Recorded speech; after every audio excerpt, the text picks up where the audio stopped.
Hello students, I am Rahul Bahal, lecturer in Electrical Engineering Department in Ramgarhia Polytechnic College, Fagwada.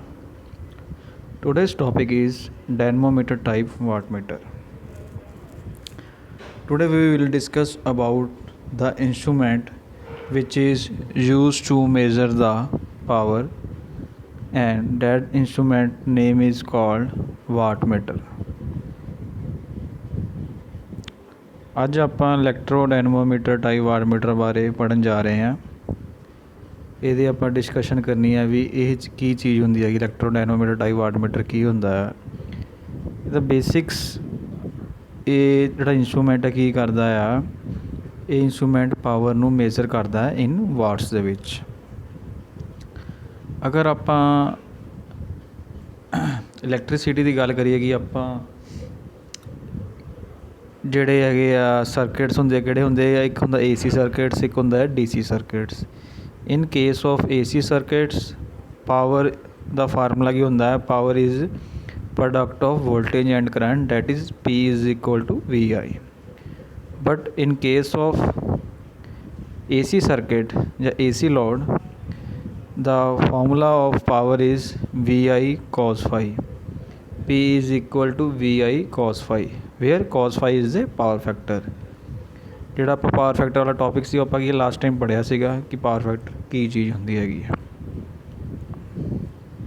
Now ਵਾਟਮੀਟਰ is an instrument which measure an average power of an AC circuit। A wattmeter may be of dynamometer type or induction type. In this topic we will discuss about electrodynamometer type wattmeter. Now we will discuss about what is electrodynamics instruments. These are basically moving coil instruments, as we study earlier, ਜਿੱਦਾਂ ਕਿ ਪਹਿਲਾਂ ਪੜ੍ਹਿਆ ਸੀ ਆਪਾਂ। We have two types of instruments, one is moving iron instrument and other is permanent magnet moving coil instruments, and electrodynamic instruments are similarly like moving coil instruments.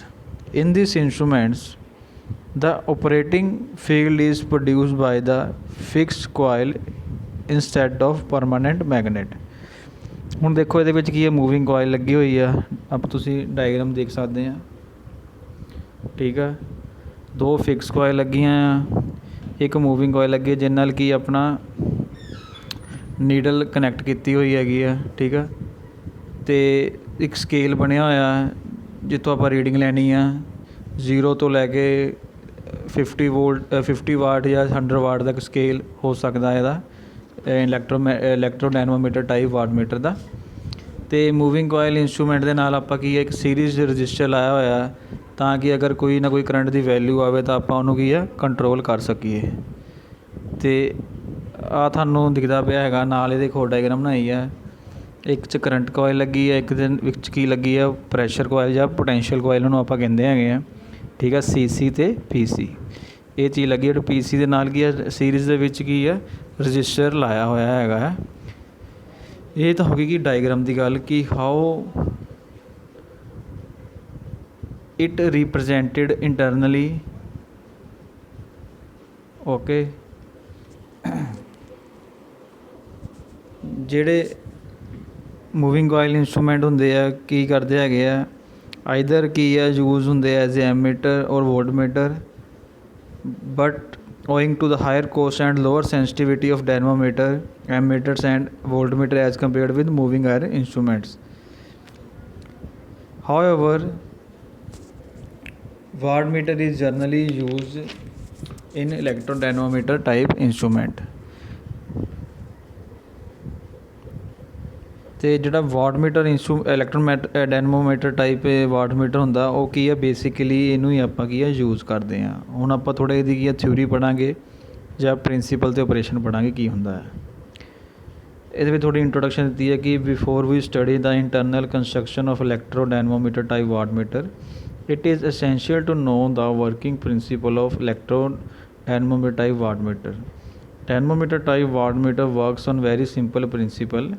and this principle can be stated as when any current carrying conductor is placed inside the magnetic field, it experiences a magnetic force, and due to this mechanical force, deflection of conductor takes place. ਜਿੱਦਾਂ ਕਿ ਤੁਹਾਨੂੰ ਪਤਾ ਹੀ ਆ ਕਿ ਇਹਨੂੰ study ਕਰਨ ਤੋਂ ਪਹਿਲਾਂ ਆਪਾਂ ਥੋੜ੍ਹੀ ਇੰਟਰੋਡਕਸ਼ਨ ਲੈ ਲਈਏ ਵੀ ਬੇਸਿਕ ਪ੍ਰਿੰਸੀਪਲ ਕੀ ਹੁੰਦਾ ਹੈਗਾ ਇਹਦਾ। ਇਹਦੇ ਵਿੱਚ ਇਹ ਦੱਸਿਆ ਗਿਆ ਆ ਕਿ ਇੱਕ ਜਿਹੜਾ ਕਰੰਟ ਕੈਰਿੰਗ ਕੰਡਕਟਰ ਆ, ਜਦੋਂ ਉਹਨੂੰ ਆਪਾਂ ਕੀ ਆ ਮੈਗਨੈਟਿਕ ਫੀਲਡ ਦੇ ਇਨ ਬਿਟਵੀਨ ਪਲੇਸ ਕਰ ਦਈਏ, ਠੀਕ ਆ, ਅਤੇ ਡਿਊ ਟੂ ਮਕੈਨੀਕਲ ਫੋਰਸ ਇੱਕ ਡਿਫਲੈਕਸ਼ਨ ਟੇਕਸ ਪਲੇਸ ਕਰਦੀ ਹੈਗੀ ਆ। ਮਤਲਬ ਕਿ ਉਹਨਾਂ ਅਗਰ ਆਪਾਂ ਕਰੰਟ ਕੈਰਿੰਗ ਕੰਡਕਟਰ ਨੂੰ ਮੈਗਨੈਟਿਕ ਫੀਲਡ ਦੇ ਵਿੱਚ ਰੱਖਾਂਗੇ ਅਤੇ ਕੋਈ ਨਾ ਕੋਈ ਕੀ ਆ ਟੋਰਕ ਕੀ ਆ ਇਹਨੇ ਕੀ ਆ ਐਕਸਪੀਰੀਅੰਸ ਕਰਨੀ ਹੈਗੀ ਆ। ਉਹ ਟੋਰਕ ਦੇ ਜਿਹੜੇ ਐਕਸਪੀਰੀਅੰਸ ਕਰੂੰਗੀ ਉਹਦੇ ਨਾਲ ਕੀ ਜਿਹੜਾ ਕਰੰਟ ਕੈਰਿੰਗ ਕੰਡਕਟਰ ਹੋਊਗਾ ਉਹਦੇ ਨਾਲ ਕੀ ਹੋਊਗਾ ਪੁਆਇੰਟਰ ਅਟੈਚ ਹੋਊਗਾ। ਜਦੋਂ ਉਹ ਚੀਜ਼ ਐਕਸਪੀਰੀਅੰਸ ਕਰੂੰਗੀ ਮੂਵਮੈਂਟ ਕਰੂੰਗੀ ਉਹਦੇ ਨਾਲ ਹੀ ਕੀ ਆ ਪੁਆਇੰਟਰ ਦੀ ਵੀ ਮੂਵਮੈਂਟ ਹੋਊਗੀ, ਠੀਕ ਆ। Now we will discuss construction and working principle of electrodynamometer type wattmeter. Now let us look at construction detail of electrodynamometer. It consists of following parts. There are two types of coil present in electrodynamometer. They are moving coil. ਜਿੱਦਾਂ ਤੁਹਾਨੂੰ ਮੈਂ ਕਿਹਾ ਦੋ ਤਰ੍ਹਾਂ ਦੀ ਕੋਇਲ ਹੁੰਦੀ, ਇੱਕ ਕਿਹੜੀ ਸੀ ਅਤੇ ਮੂਵਿੰਗ ਕੋਇਲ, ਅਤੇ ਦੂਜੀ ਕਿਹੜੀ ਹੈਗੀ ਫਿਕਸ ਕੋਇਲ, ਜਿੱਦਾਂ ਕਿ ਤੁਸੀਂ ਡਾਇਗਰਾਮ ਦੇ ਵਿੱਚ ਦੇਖਦੇ ਪਏ ਹੈਗੇ ਆ ਮੂਵਿੰਗ ਕੋਇਲ ਅਤੇ ਇੱਕ ਫਿਕਸ ਕੋਇਲ ਆ। Moving coil moves the pointer with the help of spring control instrument. Limited of current flows through the moving coil so to avoid heating. So in order to limit the current, we have connected the high value resistance in series with the moving coil. The moving coil is air cooled and is mounted on a pivoted spindle and can move freely. In electrodynamometer type wattmeter, moving coil work as a pressure coil. Hence, moving coil is connected across the voltage and thus the current flowing through this coil is always proportional to the voltage. Now, what is the meaning of this construction and meaning of construction and working of dynamometer type instrument? ਇਹਦੇ ਵਿੱਚ ਸਭ ਤੋਂ ਪਹਿਲਾਂ ਕੀ ਆਪਾਂ ਪਹਿਲਾਂ ਪੜ੍ਹਿਆ ਸੀ ਕਿ current carrying ਕੋਇਲ ਆ, ਅਗਰ ਉਹਨੂੰ ਆਪਾਂ ਕੀ ਇਨ ਬਿਟਵੀਨ ਮੈਗਨੈਟਿਕ ਫੀਲਡ ਦੇ ਵਿੱਚ ਕੀ ਆ ਪਲੇਸ ਕਰ ਦਾਂਗੇ ਅਤੇ ਇੱਕ ਫੋਰਸ ਐਗਜ਼ਰਟ ਹੋਣੀ ਆ ਕੋਇਲ ਸਾਈਡ ਦੇ ਵਿੱਚ, ਜਿਹਦੇ ਨਾਲ ਕੀ ਆ ਡਿਫਲੈਕਸ਼ਨ ਟੇਕ ਪਲੇਸ ਕਰਨੀ ਹੈਗੀ ਆ। ਜਾਂ ਇਨ ਅਦਰ ਵਰਡਸ ਆਪਾਂ ਕੀ ਕਰ ਸਕਦੇ ਹੈਗੇ ਆ ਕਿ van the field produced by current carrying moving coil tries to comes in line with the field produced by the current carrying fixed coil, a deflecting torque is exerted on the moving system and deflection takes place. मतलब कि ਜਿਹੜਾ ਕਿ ਇੱਕ moving ਕੋਇਲ ਨੇ field produce ਕੀਤਾ ਹੁੰਦਾ ਹੈਗਾ ਅਤੇ ਕਰੰਟ ਕੋਇਲ ਨੇ ਜਦੋਂ ਜਿਹੜਾ ਫੀਲਡ ਪ੍ਰੋਡਿਊਸ ਕੀਤਾ ਹੈਗਾ, ਠੀਕ ਆ, ਜਦੋਂ ਕੀ ਆ ਦੋਨੇ ਆਪਣੇ ਲਾਈਨ ਦੇ ਮਤਲਬ ਆਪਣੇ ਸਿਸਟਮ ਦੇ ਵਿੱਚ ਆਉਣਾ ਚਾਹੁੰਦੇ ਹੁੰਦੇ ਆ ਅਤੇ ਜਦੋਂ ਆ ਰਹੇ ਹੁੰਦੇ ਤਾਂ ਉਦੋਂ ਕੀ ਹੈ ਇੱਕ ਡਿਫਲੈਕਟਿੰਗ ਟੋਰਕ ਕੀ ਹੈ ਐਗਜ਼ਰਟਿਡ ਹੁੰਦੀ ਹੈ ਮੂਵਿੰਗ ਸਿਸਟਮ ਦੇ ਵਿੱਚ ਅਤੇ ਡਿਫਲੈਕਸ਼ਨ ਕੀ ਆ ਟੇਕਸ ਪਲੇਸ ਕਰਦੀ ਹੈਗੀ ਆ। ਅਤੇ ਇਹ ਤੁਹਾਡਾ ਸੀਗਾ ਪ੍ਰਿੰਸੀਪਲ ਸੀਗਾ। ਦੇ ਫਿਕਸ ਕੋਇਲਸ ਇਹਦੇ 'ਚ ਦੱਸਿਆ ਹੋਇਆ ਕਿ the fix coil is divided into 2 equal parts and these are connected in series with the load, therefore the current will flow through these coils. Now the reason is very obvious of using 2 coils instead of 1 so that it can be constructed to carry considerable amount of electric current. ਜਿੱਦਾਂ ਕਿ ਤੁਹਾਨੂੰ ਪਤਾ ਹੀ ਆ ਕਿ ਹੁਣ ਦੱਸਿਆ ਕਿ fix ਕੋਇਲ ਜਿਹੜੀਆਂ ਹੈਗੀਆਂ ਆ ਇਹ 2 ਇਕੁਅਲ ਪਾਰਟਸ ਦੇ ਵਿੱਚ ਕੀ ਆ ਕਨੈਕਟਡ ਕੀਤੀਆਂ ਹੁੰਦੀਆਂ ਵਿਦ ਦਾ ਲੋਡ, ਠੀਕ ਆ। ਅਤੇ ਜਿਹੜਾ ਲੋਡ ਕਰੰਟ ਆ ਇਹ ਦੋਨਾਂ ਕੋਇਲਸ ਦੇ ਵਿੱਚ ਕੀ ਆ ਮੂਵ ਕਰਦਾ ਹੈਗਾ। ਤਾਂ ਇਹਦਾ ਰੀਜ਼ਨ ਕੀ ਹੈਗਾ ਆ ਕਿ ਕਹਿੰਦੇ ਕਿ 2 ਕੋਇਲਸ ਕਿਉਂ ਕੀਤੀਆਂ ਹੋਈਆਂ ਇੰਸਟੈਡ ਆਫ 1 ਕਿ ਜਿਹੜਾ ਕੰਸੀਡਰੇਬਲ ਮਤਲਬ ਕਿ ਸਮੋਲ ਅਮਾਊਂਟ ਆਫ ਕਰੰਟ ਇਹਨਾਂ ਵਿੱਚ ਪਾਸ ਕਰੇ ਤਾਂ ਕਿ ਜਿਹੜੀ ਕੋਇਲ ਆ ਉਹ ਹੀਟ ਅਪ ਨਾ ਹੋਵੇ ਜੇ ਕਿ ਚੀਜ਼ ਖਰਾਬ ਨਾ ਹੋਵੇ। These coils are called current coils of electrodynamometer type wattmeter. ਜਿਹੜੀ ਆਹ ਕੋਇਲਸ ਆ ਉਹਨੂੰ ਆਪਾਂ ਕੀ ਕਹਿੰਦੇ ਹੈਗੇ ਆ ਕਰੰਟ ਕੋਇਲਸ ਕਹਿੰਦੇ ਆ ਇਲੈਕਟ੍ਰੋਡਾਇਨਾਮੋਮੀਟਰ type ਵਾਟਮੀਟਰ the. Earlier these fixed coils are designed to carry the current of above 100 amperes.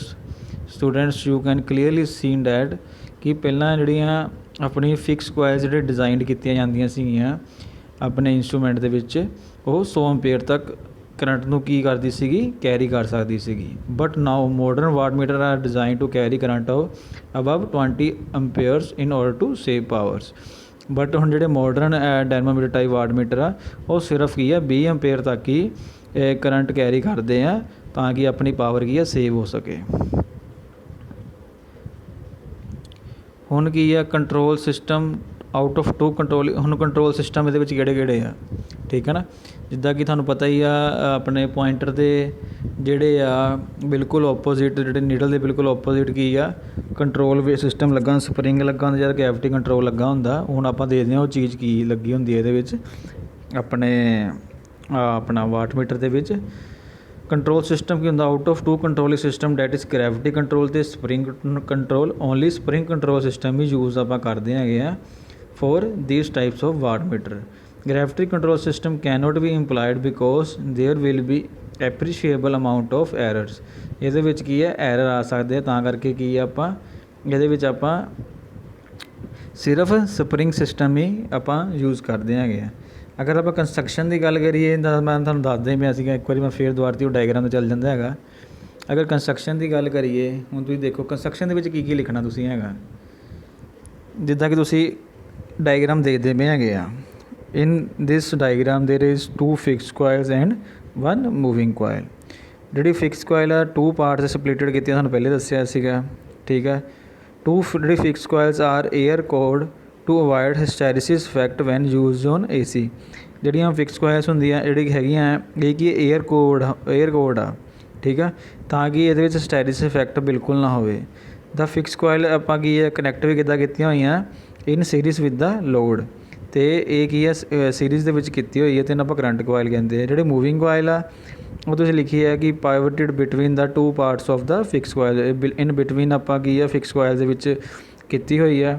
Mounted on the spindle ਦਾ ਮਤਲਬ ਕਿ ਜਿਹੜਾ ਪੁਆਇੰਟਰ ਦੇ ਉੱਪਰ ਕੀ ਆ ਇਹਨਾਂ ਆਪਾਂ ਪੁਆਇੰਟਰ ਅਟੈਚ ਕੀਤਾ ਹੋਇਆ। The moving coil is connected in parallel. ਇਹ ਹੁਣ ਇਹ ਪੈਰਲਲ ਮੂਵਿੰਗ ਕੋਇਲ ਜਿਹੜੀ ਉਹ ਪੈਰਲਲ ਦੇ ਲੋਡ ਦੇ ਨਾਲ ਅਟੈਚ ਆ, ਜਿਹੜੇ ਫਿਕਸ ਕੋਇਲ ਸੀ ਉਹ ਸੀਰੀਜ਼ 'ਚ ਅਟੈਚ ਸੀਗੀ। ਅਤੇ carries the current proportional to the voltage applied across the current, it is therefore called potential coil. ਇਹ ਹੁਣ ਕੀ ਕੈਰੀ ਕਰਦੀ ਆ, ਇਹ ਉਹਨਾਂ ਕਰੰਟ ਕੈਰੀ ਕਰਦੀ ਆ proportional to the voltage applied across the load, ਅਤੇ ਇਹਨੂੰ ਆਪਾਂ ਕੀ ਆ ਪੋਟੈਂਸ਼ੀਅਲ ਕੋਇਲ ਵੀ ਕਹਿੰਦੇ ਹੈਗੇ ਆ। ਜਰਨਲੀ ਇਹਦੇ ਨਾਲ ਕੀ ਆ ਹਾਈ ਰਜਿਸਟੈਂਸ ਕਨੈਕਟ ਕੀਤਾ ਹੁੰਦਾ ਮੂਵਿੰਗ ਕੋਇਲ ਦੇ ਵਿੱਚ, ਤਾਂ ਕਿ ਕਰੰਟ ਆ ਕੀ ਆ ਲਿਮਿਟ ਦੇ ਵਿੱਚ ਰਵੇ, ਠੀਕ ਆ। ਅਗਰ ਆਪਾਂ ਇਹਦੀ ਵਰਕਿੰਗ ਦੇਖੀਏ ਤਾਂ ਵਰਕਿੰਗ ਦੇ ਵਿੱਚ ਕੀ ਆ ਸਕਦਾ ਹੈਗਾ ਆ, ਜਦੋਂ ਵੀ ਆਪਾਂ when the power is required to measure in a circuit the instrument is. ਅਗਰ ਹੁਣ ਆਪਾਂ ਆਹ ਡਾਇਗਰਾਮ ਦੇ ਵਿੱਚ ਆ ਜਾਈਏ, ਕਹਿੰਦਾ ਜਦੋਂ when the power is in the circuit the instrument connected in the circuit as shown. ਤੁਸੀਂ ਸਰਕਿਟ ਦੇਖ ਸਕਦੇ ਆ, ਇੱਦਾਂ ਆਪਾਂ ਕੀ ਆ ਆਪਣਾ ਸਰਕਿਟ ਹੁੰਦਾ ਆ। ਦਾ ਕਰੰਟ ਕੋਇਲ ਕਨੈਕਟਡ ਇਨ ਸੀਰੀਜ਼, ਜਿੱਦਾਂ ਤੁਹਾਨੂੰ ਪਤਾ ਹੀ ਆ ਲੋਡ ਦੇ ਨਾਲ ਸੀਰੀਜ਼ ਦੇ ਵਿੱਚ ਕਰੰਟ ਕੋਇਲ ਆਪਾਂ ਕਨੈਕਟ ਕੀਤੀ ਹੋਈ ਆ, ਠੀਕ ਆ ਨਾ। ਐਂਡ ਦਾ ਪੋਟੈਂਸ਼ੀਅਲ ਕੋਇਲ, ਜਿਹੜੀ ਪੋਟੈਂਸ਼ੀਅਲ ਜਾਂ ਪ੍ਰੈਸ਼ਰ ਕੋਇਲ ਲਿਖਿਆ ਕੀ ਆ ਪੈਰਲਲ ਦੇ ਵਿੱਚ ਕਨੈਕਟ ਕੀਤੀ ਹੈ। Carries the current proportional to the voltage across the load. The fixed coil produces a field. ਆਪਾਂ ਉਹਨੂੰ ਕੀ ਆ ਕੋਈ ਨਾ ਕੋਈ ਆਪਾਂ ਜੇਕਰ ਆਪਾਂ ਮੈਥਾਮੈਟੀਕਲ ਐਕਸਪ੍ਰੈਸ਼ਨ ਕਰਨਾ ਹੋਵੇ ਤਾਂ ਉਹਨੂੰ FM ਦੇ ਸਕਦੇ ਹੈਗੇ ਆ, ਠੀਕ ਆ। Moving coil produces a field FR। This field FR tries to come in line with the field FM। ਮਤਲਬ ਜਿਹੜਾ FR ਫੀਲਡ ਜਿਹੜਾ ਮੂਵਿੰਗ ਕੋਇਲ ਦਾ ਫੀਲਡ ਆ, ਜਦੋਂ ਇਹ ਕੀ ਕਰਦਾ ਇੱਕੋ ਲਾਈਨ ਦੇ ਆਉਣ ਦੇ ਵਿੱਚ ਕੋਸ਼ਿਸ਼ ਕਰਦਾ ਹੈ ਮੇਨ ਫੀਲਡ ਮਤਲਬ ਕਿ ਫਿਕਸ ਕੋਇਲ ਦੇ ਫੀਲਡ ਦੇ ਵਿੱਚ, ਜਿਹਦੇ ਕਰਕੇ ਕੀ ਹੈ ਡਿਫਲੈਕਟਿੰਗ ਟੋਰਕ ਕੀ ਹੈ ਐਗਜ਼ਰਟ ਕਰਦੀ ਹੈਗੀ, ਪ੍ਰੋਡਿਊਸ ਹੁੰਦੀ ਹੈਗੀ on the moving coil. Thus the pointer attach to the spindle of the moving coil deflects. ਤਾਂ ਉਹ ਕੀ ਆ ਜਿਹੜਾ ਆਪਣਾ ਪੁਆਇੰਟਰ ਅਟੈਚ ਹੁੰਦਾ ਆ ਆਪਣਾ ਫਿਕਸ ਕੋਇਲ ਦੇ ਮੂਵਿੰਗ ਕੋਇਲ ਦੇ ਨਾਲ, ਉਹ ਫਿਰ ਕੀ ਕਰਦਾ ਹੈਗਾ ਮੂਵ ਕਰਦਾ ਜਾਂ ਡਿਫਲੈਕਟ ਕਰਦਾ ਹੈਗਾ। The deflection is controlled by the controlling torque produce by the spring. ਹੁਣ ਜਦੋਂ ਤੁਹਾਨੂੰ ਦੱਸਿਆ ਕਿ ਜਿਹੜੇ ਡਿਫਲੈਕਸ਼ਨ ਉਹ ਕਿੱਦਾਂ ਕੰਟਰੋਲ ਕਰਦੇ ਆਪਾਂ ਹੈਗੇ ਆ, ਜਿਹੜੇ ਉਹਨਾਂ ਨਾਲ ਕੀ ਆ ਸਪਰਿੰਗ ਲੱਗਾ ਹੁੰਦਾ ਹੈ ਉਹਨਾਂ ਆਪਾਂ ਕੀ ਆ ਕੰਟਰੋਲ ਕਰਦੇ ਹੈਗੇ ਆ। ਅਤੇ ਇਨ case of AC the direction of flow of current is reversed in both the coils simultaneously in negative half cycle, but the direction of deflecting torque produced in the moving system remains the same। Hence the dynamometer type wattmeter can be used on DC as well as on AC supply system। ਕਹਿੰਦਾ ਕਿ ਜਿਹੜਾ AC system ਦੇ ਵਿੱਚ ਆਪਾਂ ਅਗਰ ਇਹਨੂੰ use ਕਰੀਏ ਤੇ ਜਿਹੜੀ direction of flow of current ਹੁੰਦਾ ਹੈ ਬੋਥ ਕੋਇਲਸ ਮਤਲਬ ਮੂਵਿੰਗ ਕੋਇਲ ਤੇ ਜਿਹੜਾ ਤੇ ਆਪਣਾ ਕੀ ਕਹਿੰਦੇ ਆ ਫਿਕਸ ਕੋਇਲ ਦੇ ਵਿੱਚ ਇਹ ਕੀ ਕਰਦਾ ਹੈਗਾ ਆ ਰਿਵਰਸ ਕਰ ਜਾਂਦਾ ਹੈਗਾ ਆ simultaneously in negative cycle. But the direction deflecting torque ਜਿਹੜੀ ਡਿਫਲੈਕਟਿੰਗ ਟੋਰਕ ਜਿਹੜੀ ਹੁੰਦੀ ਆ ਉਹ ਕੀ ਆ ਸੇਮ ਹੀ ਰਹਿੰਦੀ ਰਿਮੇਨਸ ਦੀ ਸੇਮ ਰਹਿੰਦੀ ਹੈਗੀ ਇਨ AC ਸਿਸਟਮ। ਇਸ ਕਰਕੇ ਡਾਇਨਾਮੋਮੀਟਰ ਟਾਈਪ ਵਾਟਮੀਟਰ ਆਪਾਂ ਕੀ ਆ DC as well as AC supply system ਲਈ ਵੀ ਆਪਾਂ ਯੂਜ਼ ਕਰ ਸਕਦੇ ਹੈਗੇ ਆ।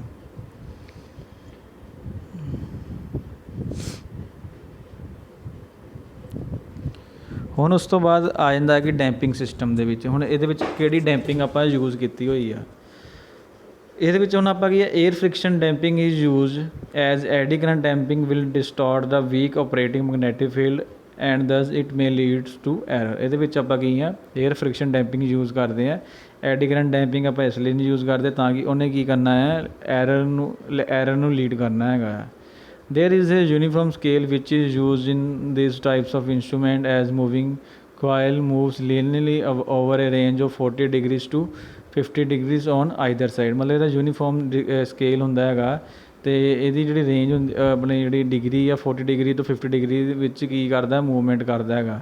Now let us drive the expression for controlling torque and deflecting torque। In order to drive this expression let us consider the circuit diagram given below। ਆਹ ਦੇਖੋ ਤੁਹਾਨੂੰ ਮੈਂ ਸਰਕਿਟ ਡਾਇਗਰਾਮ ਦੱਸਿਆ ਸੀਗਾ ਠੀਕ ਹੈ ਨਾ।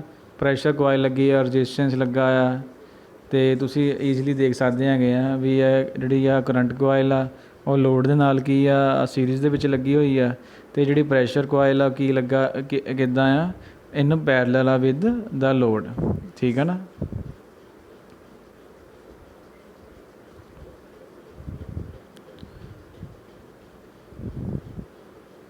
ਹੁਣ ਕੀ ਆ ਜਿਹੜੀ ਇਹਦੇ ਵਿੱਚ ਆਪਣਾ ਕੀ ਕਹਿੰਦੇ ਡੈਰੀਵੇਸ਼ਨ ਆ ਡੈਰੀਵੇਸ਼ਨ ਡਿਪਲੋਮਾ ਸਿਲੇਬਸ ਦੇ ਵਿੱਚ ਤਾਂ ਹੈ ਨਹੀਂ। ਅਗਰ ਤੁਸੀਂ ਡਿਗਰੀ ਕਰੋਗੇ ਡਿਗਰੀ ਸਿਲੇਬਸ ਦੇ ਵਿੱਚ ਆਉਂਗੀ ਕਿ ਹਾਊ ਟੂ ਡੈਰੀਵੇਟ ਦਿਸ